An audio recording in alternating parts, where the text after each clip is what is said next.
السلام علیکم، your on year. جی وعلیکم السلام.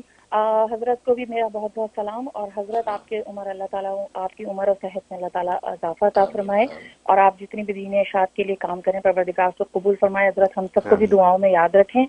اور حضرت میرے چھوٹے چھوٹے سے 3 سوال ہیں. پہلا یہ کہ مجھے کل ہی کسی نے یہ بات بولی ہے تو میں نے کہا میں آپ سے پوچھوں کہ اگر عورتیں جماعت میں کھڑی ہوتی ہیں, جماعت میں نماز پڑھتی ہیں, تو ان کے کسی نہ کسی محرم کو مردوں کی جماعت میں ہونا ضروری ہے, ورنہ عورتیں جماعت میں نماز نہ پڑھیں. عورتوں کی جماعت میں نماز نہیں ہوتی, اگر وہ پڑھیں تو ان کے کسی نہ کسی محرم کو جماعت میں ہونا ضروری ہے. اور دوسرا حضرت یہ کہ ہماری جو مسجد ہے اس میں نیچے مردوں کا حصہ, اوپر عورتوں کا ہے, تو عورتوں کے میں جو ہے وہ ٹی وی لگا ہوا ہے, اور وہ ٹی وی جیسے ہی تراویح شروع ہوتی ہے وہ ٹی وی کھول دیتے ہیں تاکہ جو وہ نیچے جو امام صاحب وہ ہیں وہ سب جو ہے وہ جماعت نظر آتی ہے.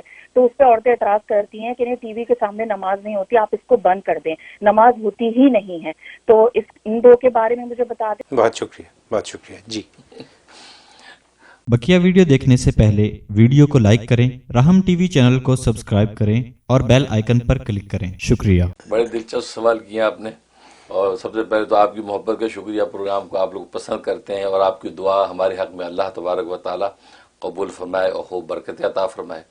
جہاں تک پہلے سوال کا تعلق ہے تو یہ تو کسی نے بالکل یہ موزیکا خیز بات کی ہے کہ بھی محرم کا یہ اس کے آگے ہونا ضروری ہے. تو ویسے اگر ایسا ضروری ہو تو بڑا اچھا, میاں بیوی دونوں نمازی ہو جائیں گے, نماز دونوں کے لیے پڑھنی پڑ جائے گی. لیکن شریعت میں ایسا کوئی مسئلہ نہیں ہے.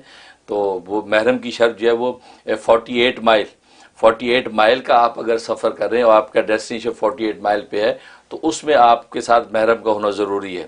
لیکن گھر سے مسجد تک جانا اس کے لیے محرم ضروری نہیں ہے. آپ وہاں مسجد میں عورتوں کے پورشن میں بالکل نماز پڑھ سکتی ہیں, اور آپ مردوں کے اندر آپ کے محرم کا ہونا کوئی ضروری نہیں ہے. یہ خواہ کسی نے اڑا دی ہے, یہ اس کو ایسا نہیں کرنا چاہیے. اور جو دوسرا سوال ہے وہ بھی عجیب ہے کہ وہ ٹی وی لگا ہوا ہے, تو وہ ٹی وی نہیں ہوتا, وہ تو گویا کہ لائیو کیمرہ آئینے کی طرح کیمرہ ہوتا ہے. سمجھو وہ آئینے کے حکم میں ہوتا ہے, وہ آئینے کے حکم میں ہوتا ہے. وہ نیچے کی وہ لائیو تصویر آپ کو دکھا رہا ہوتا ہے. یہ وجہ کہ اگر امام صاحب سامنے سے ہٹ جائیں, کیمرے کے سامنے سے ہٹ جائیں, تو آپ کو ٹی وی میں امام صاحب نظر نہیں آئیں گے. اس کا مطلب وہ اصل میں آئینہ ہے, مرر ہے. تو جیسے مرر میں کھڑا ہونا جائز ہے, ایسے امام صاحب کھڑے ہیں اور وہ کیمرہ آپ کو دکھا رہا ہے تاکہ کسی قسم کی کنفیوژن نہ ہو کہ امام رکوع میں ہے یا سجدے میں ہے, تکبیر کہی ہے کس کیفیت میں. اس وقت جو مقتدی کو اجازت ہوتی ہے وہ آنکھ بھر کے دیکھ لیں کہ امام کی ڈائریکشن کیا ہے. تو اس لیے یہ کیمرہ جو ہے وہ ٹی وی جو ہے ٹی وی نہیں ہے اور کوئی ایسی تصویر نہیں ہے. یہ جو ہے آئینے کے حکم میں ہے, مرر ہے گویا کہ, جو آپ کو اسی کنفیوژن سے بچانے کے لگایا جاتا ہے. اور یہ بالکل شرعاً جائز ہے, اس میں کوئی مذاکرہ نہیں, بلکہ لگانا چاہیے جن جگہوں پہ نہیں ہے یہ ہونا چاہیے, تاکہ جو کسی بھی قسم کی کنفیوژن کے وقت میں وہ دیکھنا جو ہے کام آ جائے.